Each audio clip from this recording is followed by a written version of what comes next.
All right, so this is going to do a quick how-to on how to get to guided readers.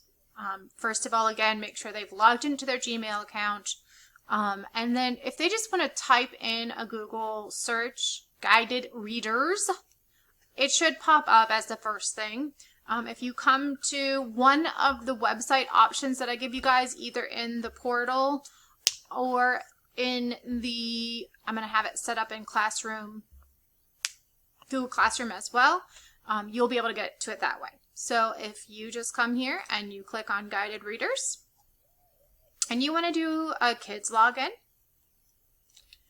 and then I will let you know, there we are. I will let you know what your child's password is. They will always have to type in C Horning. And once it's there, it should pop up here. And then you have to search for me. And then it pops up Mrs. Horning. And what should happen sooner or later is that I made my Grace a sample account, so she's on here. So I should be able to click Grace's name. So once they've done this, it should save them. But then they actually have a password. They're going to have 2 picture passwords that I will set for them.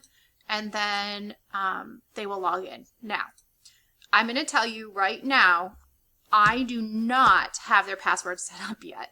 And that's something I'm probably going to work on either later today or this weekend. And then once they're in here, they have a lot of information that they can go ahead and click through. So I will try to get this up and running by Saturday so that they can kind of view whatever is in there. And maybe I'll throw a book in there, but I have to purchase every book currently so they might just have one in there as a sample that they can kind of look through. So hopefully that helps you get onto that. All right, have a great day.